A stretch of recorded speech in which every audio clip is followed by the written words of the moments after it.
Hi friends, இன்றைக்கி ஹெல்த்தியான வெள்ளரிப்பழ juice தான் பார்க்க போகிறோம். இது எவ்வளோ அழகாக பேக் பண்ணி எங்கள் அம்மா எடுத்துகிட்டு வந்திருக்காங்க. அண்ணாவோட காட்டிலே இருக்குது. இந்த சம்மருக்கு செம்ம கூலிங்காக இருக்கும், உடம்புக்கு நல்லது. அதனால் இது கண்டிப்பாக எல்லோரும் ட்ரை பண்ணுங்கள்.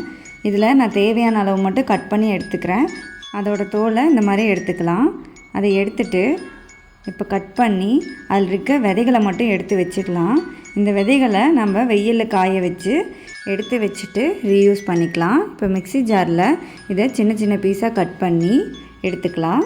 இந்த சம்மருக்கு ஏதாவது கூலிங்காக குடிக்கணும்னு நினச்சா இதை கண்டிப்பாக ட்ரை பண்ணுங்கள். அடுத்ததான் 3 டேபிள் ஸ்பூன் சர்க்கரை எடுத்துக்கலாம். அடுத்ததான் காய்ச்சி ஆற வச்ச பால் 1/2 டம்ளர். இதை நல்லா பிளெண்ட் பண்ணிக்கலாம். இப்போது வெள்ளரிப்பழ ஜூஸ் ரெடி.